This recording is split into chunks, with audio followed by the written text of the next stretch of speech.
These are golden nights, no more time to waste.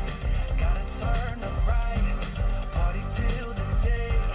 These are golden nights, opportunity won't wait. Gotta turn up right. Broadcast live daily from the 71st Cannes Film Festival right after the red carpet and here in our studio on the French Riviera. It's the Worth It Show!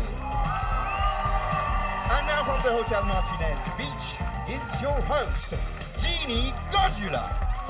Good evening, everybody. Welcome to the Worth It Show. Hello, Cannes. Good evening to our studio audience. Thank you so much, everyone, for being with us here tonight. You know, when you talk about worth, you're talking about a person who a person really is, who they are on the inside, what they have to contribute, what they've accomplished. This show is a platform to talk about all these things with some amazing film stars here in our studio, up close and personal. All of you will be joining us too throughout the show. You guys here in the studio, all of you out there on the Croisette, and all of you out there in social media land around the world, all of you are also very much part of this show as well. Tonight, your questions will be brought to you by our e-chronicler, Regina Todorenko. Hi, Regina. Hello, Jeannie. No. I'm so glad to be here. Regina, you're from Ukraine. You're an Instagrammer with 3.9 million followers. You will be our link to our online audiences tonight. Thank you. Thank you. Hi, everyone. Hi, everybody. I'm so glad to be here. I'm so excited. Start posting the questions, please. You want to ask Deepika Padukone and Amber Heard. Now, right now, using our hashtag #WorthItShow. You can post your comments about the show, or you can tell me what do you think about my makeup, or etc. Regina, thank you so much. We are broadcasting live on social media to 20 countries. Let's meet tonight's special guests. Ladies and gentlemen, please welcome a Bollywood superstar, the most influential woman in India, a woman who was part of Time Magazine's list of the world's 100 most influential people. She made a breakthrough entry in the box office with Chennai Express and Padmavat, Deepika Padukone.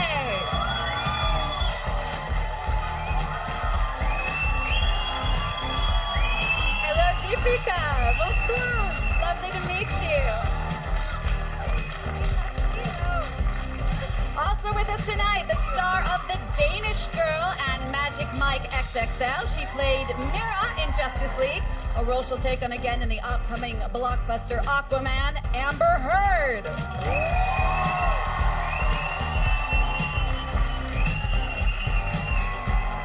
Welcome.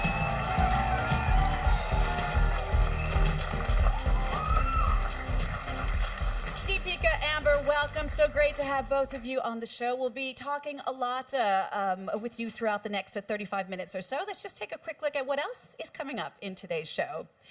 Asia Naomi King in The Rendezvous, our up-close and personal interview with the rising American talent. Also coming up, Louise Bourgoin in Beauty versus Cinema.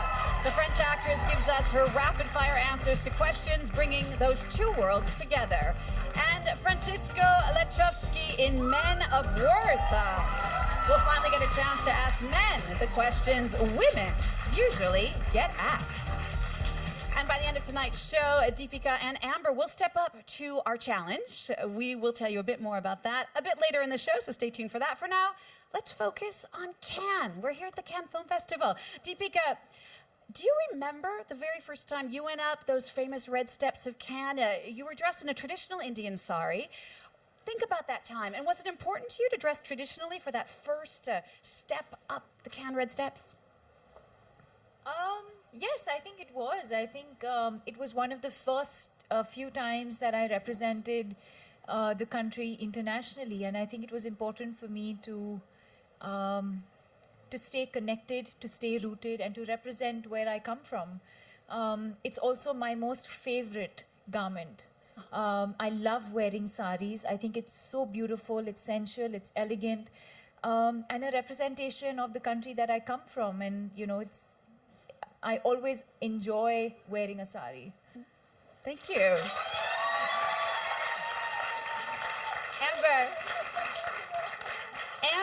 first time was at the Cannes Film Festival a few years ago.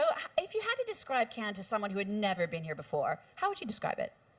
Well, I'd say it's a best of both worlds, meaning it's best of French culture, which is indulgent and unapologetic, and Hollywood glamour, which is just what it is, glamour. So I think it's a perfect mix of both. Deepika, Amber, what goes through your mind when you walk up those red steps, or any red carpet for that matter? What do you think about? Don't fall, don't fall, don't fall. But for example, Deepika, how much is it an opportunity for you to perhaps play a little bit with your look? Do you like to try stuff that's really crazy and out there, or do you prefer to kind of play it safe? No, I mean, I think, we're girls, we like dressing up, and I think it's fun. You have to enjoy the process. I think it's important to not get sort of bogged down by the critics or the expectation. I think it's important to just have fun with it, because I think that's what translates eventually. The clothes, the energy, everything, all of it comes together, but it needs to come through in your energy. And I think you need to have fun. At least that's what I focus on whenever I'm, expected to walk the carpet, to just radiate joy and happiness. Amber, I saw you wore a fantastic headdress at the Met Gala a while back. Are you going to do something crazy like that in Cannes this year? I was going to say, I never play it safe. Just about any department of my life. And I love a good excuse to get dressed up. Yeah. Fantastic. We're looking forward to seeing more of that on the red carpet at Cannes. We're actually going to take a moment now to meet a woman who helps you guys get ready, helped you get ready tonight. That's Val Garland, our makeup artist to the stars. She's joining us every night on the show for a red carpet makeover. Hi, Val. Hi, Jeannie. Hi, everybody. I'm so excited to share with you tonight a look that I did this afternoon on Amber. I call it Paris Palais.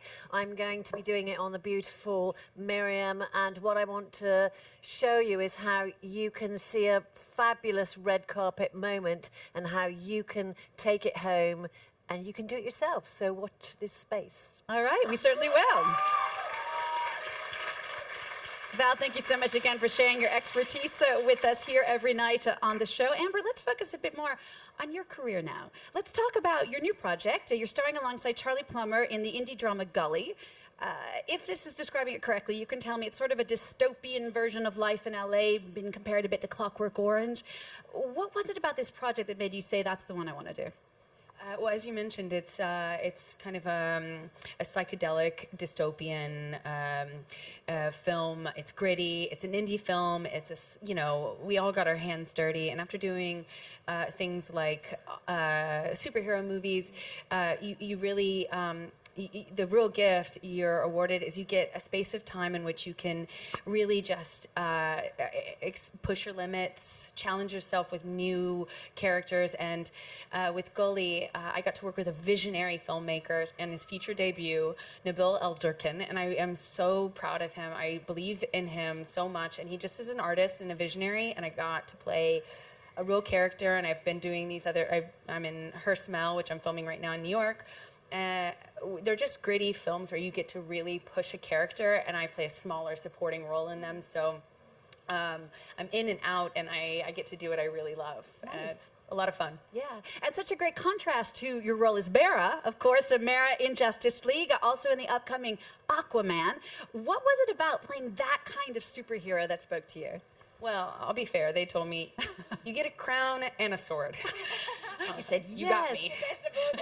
I was like, whoever pitched me did their research. So I had a lot of fun. I am really lucky because I joined up with the studio and with a visionary filmmaker, and we decided, James Wan, and we decided to push the limits and not follow the status quo of what women are typically portrayed as in these sorts of films.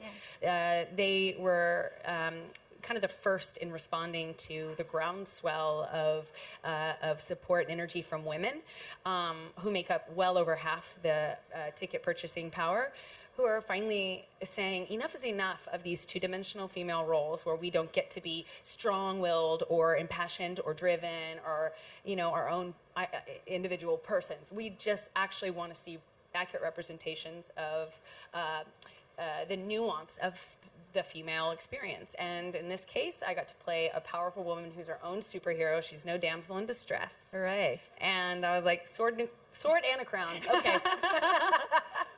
Is there somebody in life? Is there somebody in life that you would describe as a real life superhero? If you had to name one person who's really impressed you, who would that be? Well, I mean, off the top of my head, I'd say my mom, because she just didn't kill me. with a daughter like me, I'm sure she was tempted a few times. Yeah, what a woman my mom is. But there are real life superheroes like Ayan Hirsi Ali, or there are so many women that are actually on the ground that are not my mother, who fight without any recognition tirelessly for the rights of those who can't for themselves. Which is something that you've actually taken upon yourself. You do a lot of work with a lot of charities. You were recently in Jordan meeting with Syrian refugees. Why is that important to you? Is that something you did learn from people like your mother that you just want to pay forward? Well, I did get my heart from my mama, that's for sure. But, I just got back from this trip that I took with SAMS, the Syrian American Medical Society, that provides free medical aid to Syrian refugees and all displaced persons that are affected by the Syrian crisis. But whether it's that or on the border translating for Amnesty International, or whether I am in the children's hospitals, I find myself consistently fighting on behalf of our world, our world's most vulnerable people, which happen to be women and children. And I don't mean to, but I consistently find myself driven in that direction. Yeah.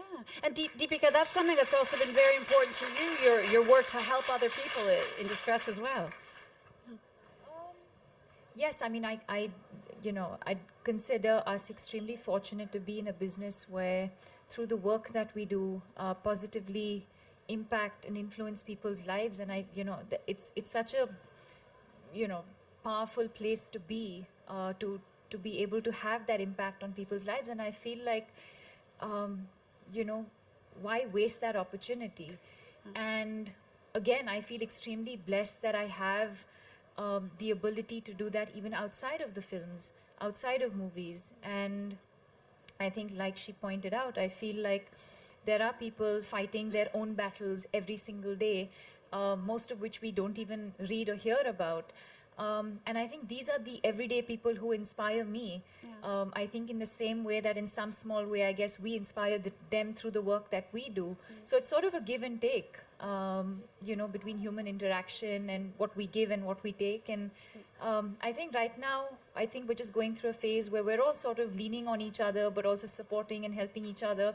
Yeah. They're pretty, I'd say, interesting times that we're going through. And I think it's important to be positive at this point and to be hopeful through these times. Amber, I was doing some research, obviously, preparing for this interview, and it seems like you've always had this real go-getter spirit, even since you were a little kid growing up in Texas. I read that when you were doing beauty pageants, you actually went door to door to try to raise money to make things happen. What's it been like for you coming from that kind of Texas conservative background to becoming who you are today? Well, it's a jump, I'd give you that. But, people always ask me when they find out this dirty little secret of mine. What, that you're from Texas? Now everyone knows about pageants. Oh. People always ask me, they're like, oh, were your parents, your mom pushed you into that, or your parents put you in that? And I always laugh because that's the image that people have. But the truth, I wish I could say that. the truth is much darker. Pageants are actually very expensive. And I don't come from a place where we just had this extra money. So I wasn't going to let that stop me, and I shamelessly signed myself up for pageants. And then when I didn't have the money to join, every year I'd go around to local businesses and ask them to sponsor me. And so on the booklet pages, everyone everyone's family buys like a support page and they take a family photo and they say, yeah, go Sarah from Mom, Dad, and Timmy. And mine was a collection of logos from local businesses. At least it worked. At least it worked. Amber, thanks. I had any excuse to have big hair and wear high heels and lipstick as a kid. I could not wait. Aw. All right, well, we're going to keep talking with both of you in just a minute's time. We're just going to take a moment now to give the floor to what we call men of worth. Tonight, we're going to take a look at a Brazilian supermodel, Francisco Lechusky. It's his turn to answer the questions that women usually get asked.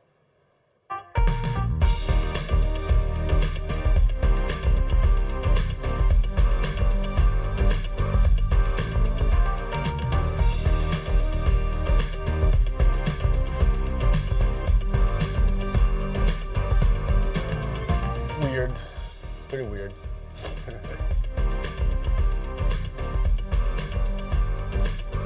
Women make a lot more money than men's in my career, so I wish I was a woman. Sometimes it can be a little bit weird, but no. If the guy's professional, you know, why not? Yes. A lot.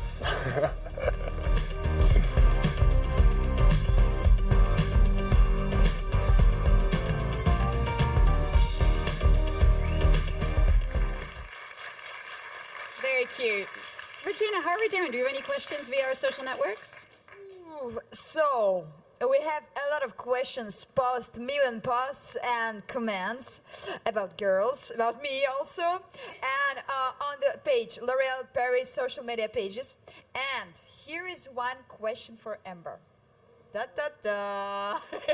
From Violeta Sturialia. I'm sorry for that. Amber, did you collect something as a kid? Did you collect something as a kid? I'm sure she did. But what? Let's guess. Deepika, wait, guess. What do you think Amber collected as a kid? It has to be something strange, like not the obvious. All right, the suspense is killing us, Amber. What did you collect as a kid? Is that right? Yeah. I'm like, how does she know me so well? We met 5 minutes ago, by the way. Yes, I collected feminist propaganda from World War II, from World War I and II. Feminist propaganda from World War I, like Rosie the especially- Riveter? Yeah, but I liked old, there was a major campaign to engage and galvanize women that had not really been a part of the workforce up until up until World War II. And then World War II happened, and we needed jobs to be filled in the U.S., and we didn't have our men to do it. And so there was a major push by the government to rally women, and I really love the propaganda from them, because it's just all it's turning the housewife into the riveter. And still to this day, when I go to visit women and camps or on the border, and I'm always like doing this to them, because that resonates for me as a kid. My wall was covered. Great image. It's a great image. Accurate.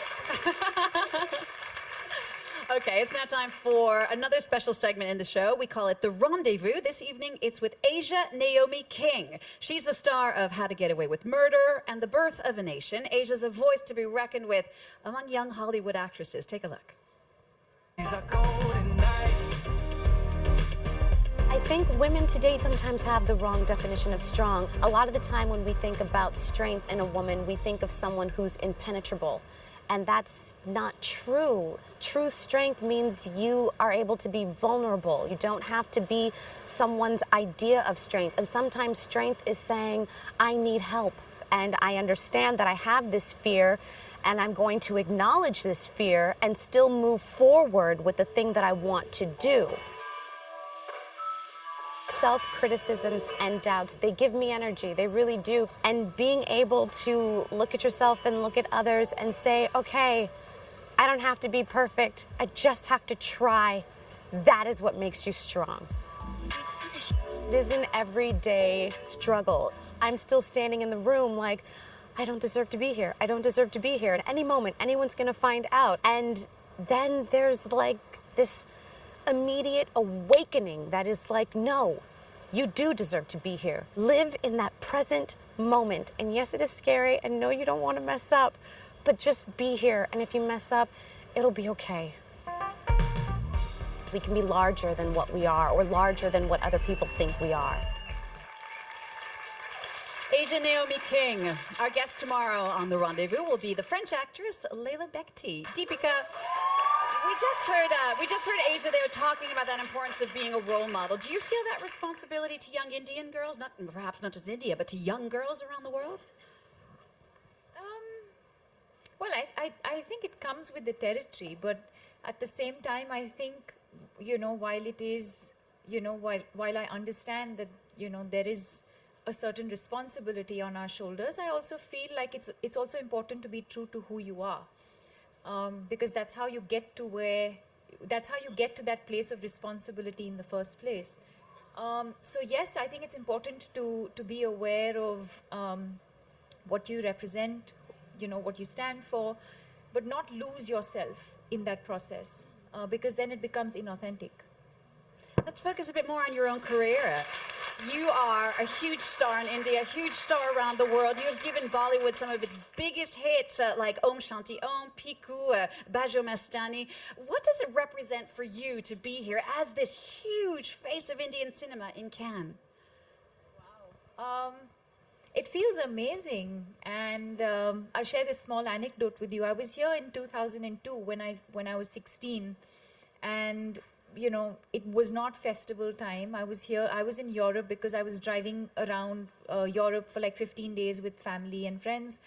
And I remember driving past and someone pointing out and saying, that's where the Cannes Film Festival happens. And I was like, oh my God, like, wow, can I go and touch the steps? Can I go there? Can we go inside? And, this is where, the biggest celebrities in the world, get together. And I had a moment, I was like, wow, those are the steps, and and then to have that moment like I did last year or this evening where, I'm actually living that moment that someone spoke to me about or explained to me more than 10 years ago, it does feel surreal sometimes. And I will say that it does feel like a small sense of achievement because I didn't, I think like she said, sometimes I feel like it's a lot. Sometimes I feel like, what have I done? What have I done to be here? Or do I deserve this? But then I guess it's also a function of being passionate about what I do, enjoying the work that I do, and being honest in the process, being honest to the work that I do. Yeah. You once said one of the most difficult parts you've ever played over your career, which has lasted about a decade now, as you said, was in the epic Padmavat when you played the legendary 13th century queen Padmini. Why was that? I think because to play a warrior, to play a princess, for me she was a warrior princess, but back in the 12th and 13th century, customs and traditions in India were slightly different. So she was a warrior without being a warrior. She didn't go to the battlefield. She didn't, ride a horse or have a sword in her hand. But she had the spirit of a warrior. And I feel like, in a lot of ways, she represents women in the world today. Not everyone has maybe a platform to speak up. Not everyone probably has the platform to express themselves, but everyone is faced with some sort of battle or some sort of challenge every single day, and they do it, they accomplish, they achieve, but they have this because they have the spirit of the warrior.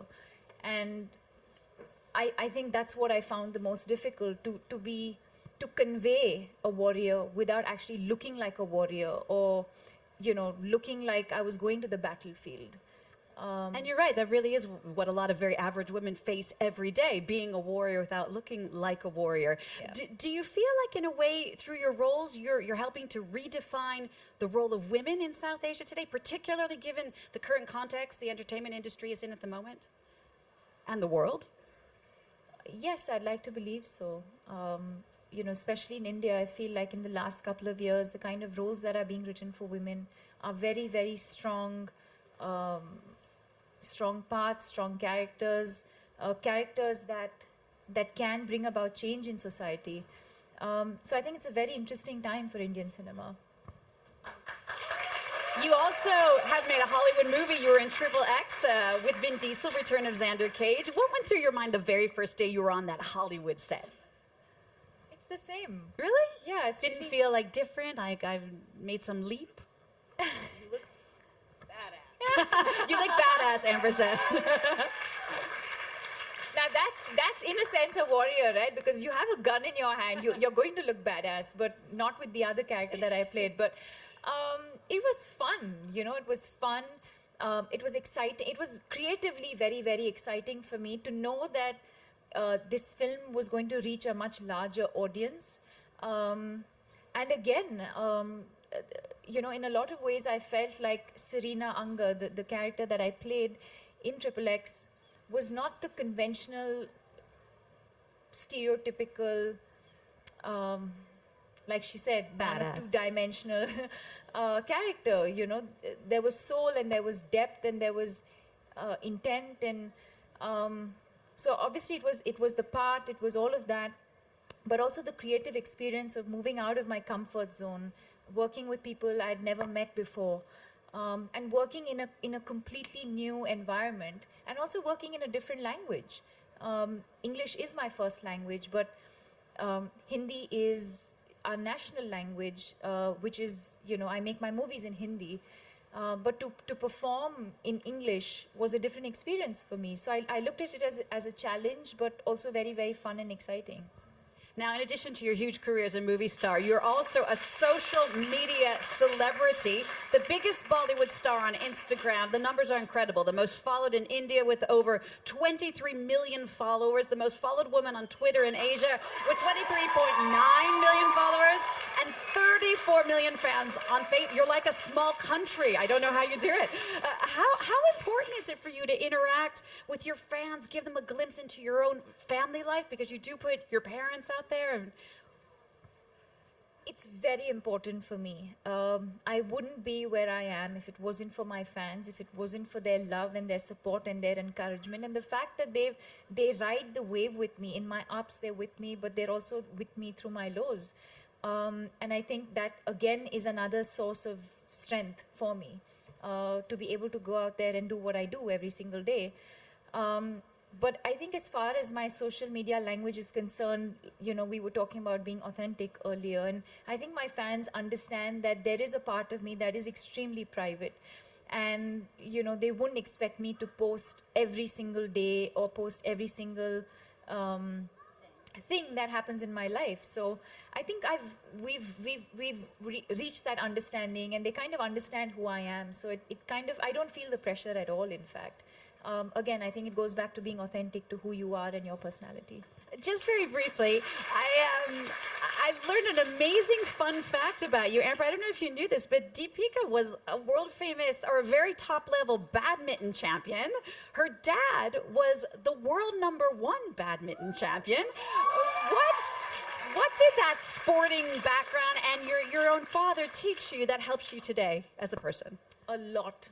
I don't think I'd be half the person I am today if I wasn't a professional athlete. I think sport has taught me so much. It's taught me determination, dedication, discipline, how to handle success and failure. And I'd encourage every single child to play sport, because it makes you a different person. Absolutely. Thank you so much, Deepika. Thank you. Amber, did you play sports as a kid? No. You're just like me, a girl after my own heart. I told you I signed up for beauty pageants. The one thing I do know about you making a really big transition is that Val Garland did your makeup tonight. He did. She certainly did. Val Garland did make your makeup, a look that she's recreating right now. We're going to take a glimpse in the beauty salon. So she told us that is called Petit Palais. We're going to get a closer look at that a little bit further in the show. But it also talks to us a bit about this link between beauty and cinema that we're talking about throughout the week here in this show. Tonight, we're going to look at our segment Beauty versus Cinema with a French actress. That's Louise Bourgoin. She was the star of The Girl from Monaco. We're going to check that out now. And don't forget, you can post your own answers, too, to these questions as it goes along.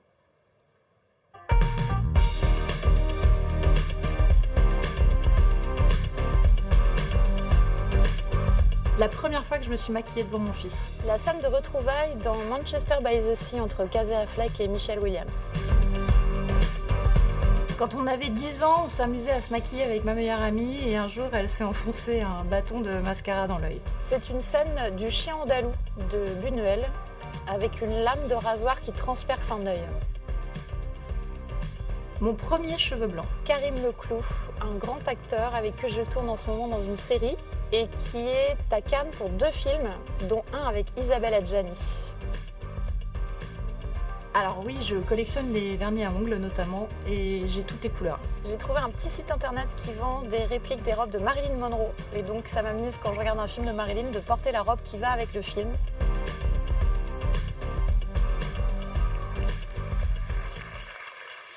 Every night on the show, we do like to have our guests share with us a hidden talent. And Deepika and Amber, we did a little bit of research, as you would do for the show. We found out that the two of you, even though you just met 5 minutes ago, like Amber said, actually have something in common. Apparently, you both love cars, and you know how to fix them. Is that true-ish? That's pushing it a little bit. All right, well, we're going to find out now. We have something for you called the Toolbox Quiz.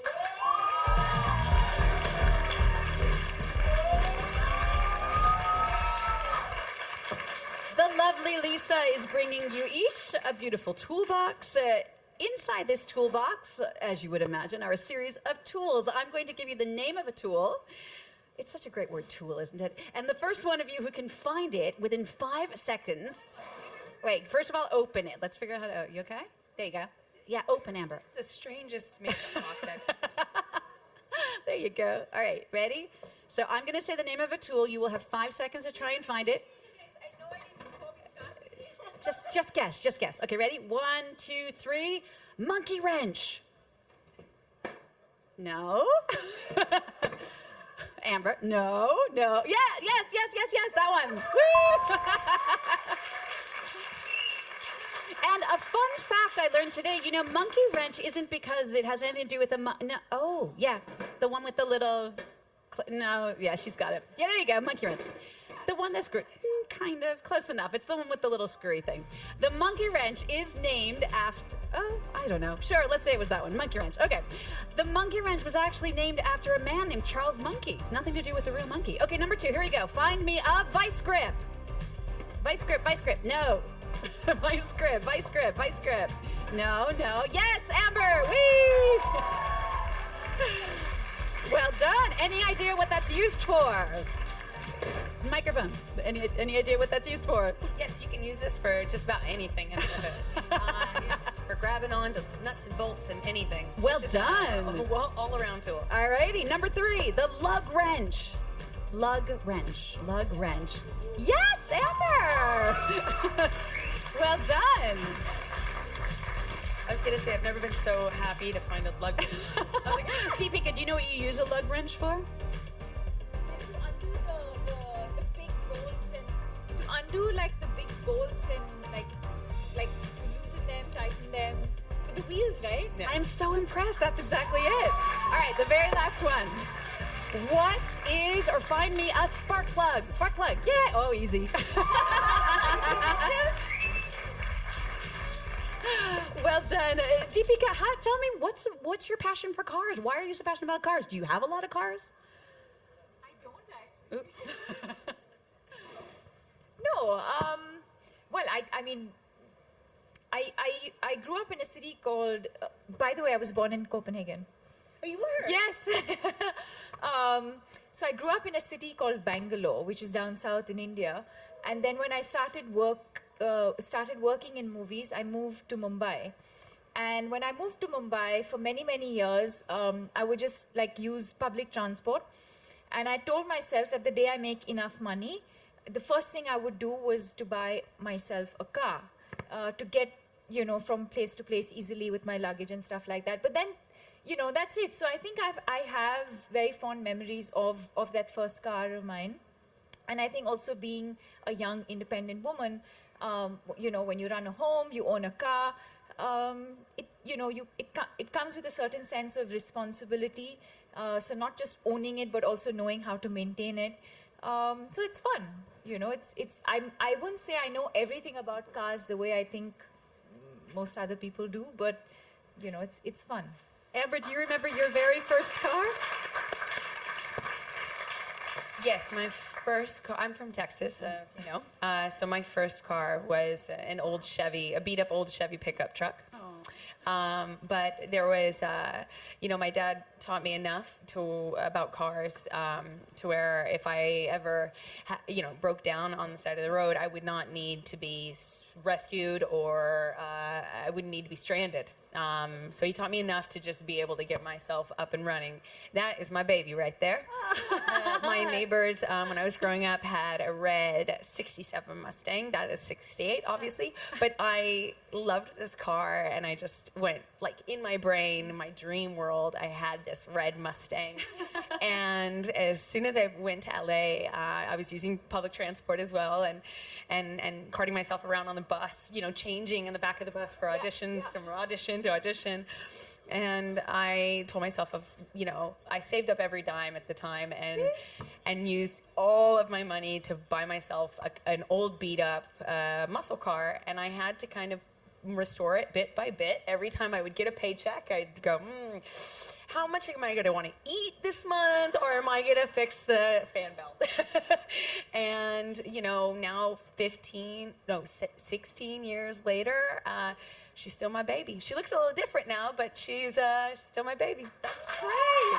Well, you guys were such great sports. Thank you so much for playing our Toolbox Quiz Challenge. We have a prize for you. You each get a lovely golden wrench. It is Cannes. We have to give prizes. So there you go. The next time you have car trouble, Deepika says, I'd like to thank the Academy. The next time you have car trouble, you can use that, and you can think of us. Thank you so much, you guys. We're going to go back to the beauty salon now. We're going to go check back in with Val Garland. Val, tell us what you've done. Okay, so Amber's makeup on Miriam I can describe in 3 easy steps. Step 1 is in the lineup on the eyes. Step 2 is lash elastic, unlimited lash elastic, also on the eyes. Step 3 is right on rouge, this fantabulous matte-tastic lipstick. And doesn't she look gorgeous? Val, thank you. She's amazing, really. She is. It looks very easy, Val. Even I feel like I can do it. Well, at I home. could do it for you. I could do it Really? on you. Yeah, let's do it after the show. Thank you very much. So, don't hesitate to ask Val about your makeup questions. And here is one for you, Val, from Dan Desire. Should we pick the color of our eyeshadow according to the color of our eyes? Well, I think there are no rules in makeup. I think you're your own editor.